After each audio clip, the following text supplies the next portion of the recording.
بسم اللہ الرحمن الرحیم۔ السلام علیکم ورحمۃ اللہ وبرکاتہ۔ آپ لوگ کیسے ہیں؟ امید کرتا ہوں آپ لوگ خیریت سے ہوں گے۔ دوستوں، یہ تینوں اسلام کے فدائی جلوس کے پیکر اور رسول صلی اللہ علیہ وسلم کے عاشق تھے، اسی لیے اس کا معاملہ منافقوں جیسا نہیں تھا کہ وہ جماعت نظام کی خلاف ورزی کا کر گزرے اور جہاد جیسے ملت کے بہت بڑے رخ کو صرف کاہلی اور ہستی پر قربان کر دے اور پھر ان کو معمولی معذرت پر معاف کر دیا جائے۔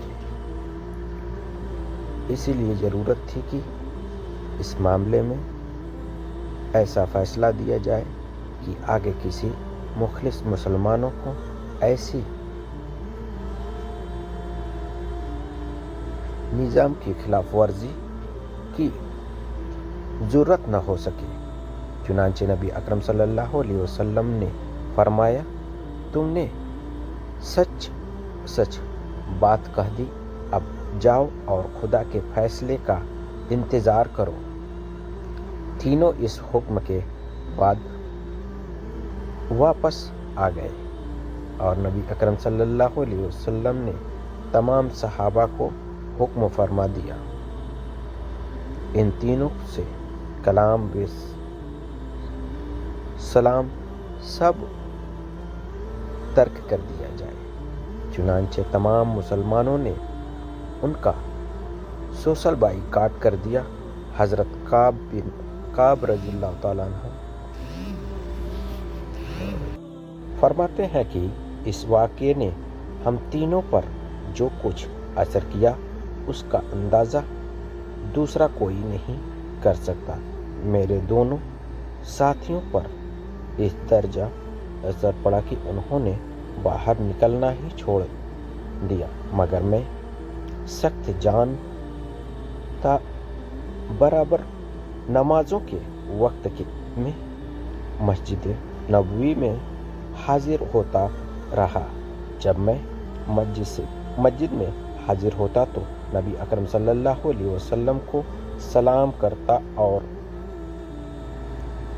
دیکھتا رہتا کہ مبارک لب کو حرکت ہوئی یا نہ، مگر بدقسمتی اور محرومی کے سوا کچھ نہ پاتا۔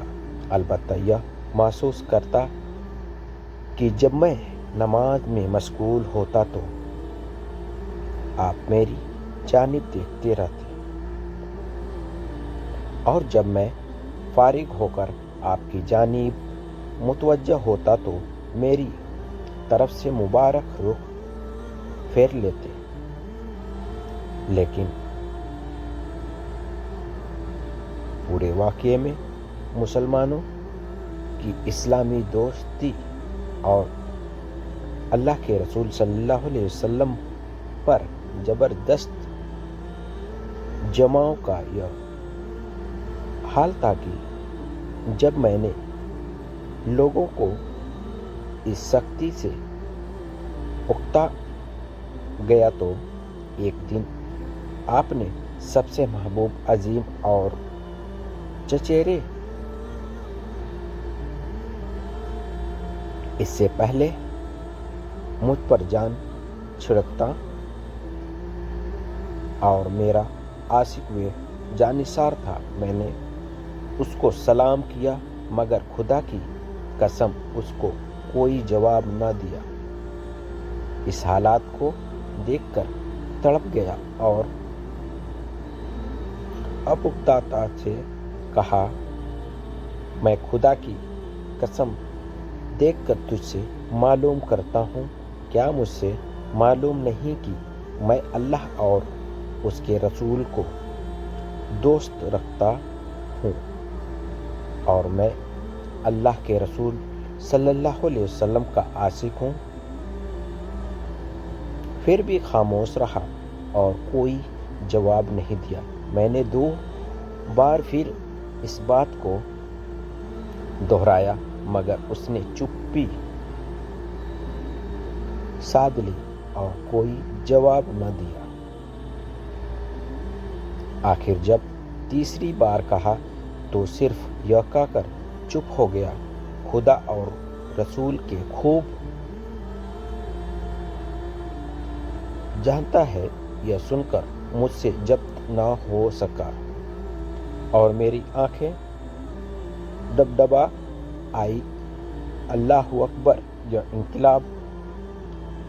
اور یہیں تک معاملہ ختم نہیں ہوا، بلکہ 40 دن گزرنے پر رسول اکرم صلی اللہ علیہ وسلم نے حکم فرمایا کہ ان تینوں کی بیویوں کو بھی چاہیے کہ شوہروں کا بائیکاٹ کر کے الگ ہو جائیں۔ چنانچہ اللہ کی بندیوں نے ہمارے ساتھ دلی تعلق کے باوجود رسول اللہ صلی اللہ علیہ وسلم کے حکم کو مقدم سمجھا اور اپنے موقع چلی گئی۔ البتہ ہلال بن امیہ کی جیون ساتھی نے دربار رسالت میں جا کر عرض کیا، اے اللہ کے رسول، ہلال بوڑھے ہیں، ان کی خدمت گزار صرف میں ہی ہوں، دوسرا کوئی نہیں۔ اگر وہ میری خدمت سے محروم ہو گئے تو ان کی ہلاکت کا اندیشہ ہے، اب کیا حکم ہے؟ السلام علیکم ورحمۃ اللہ وبرکاتہ۔ پلیز چینل کو سبسکرائب اور لائک ضرور کریں۔ اللہ حافظ۔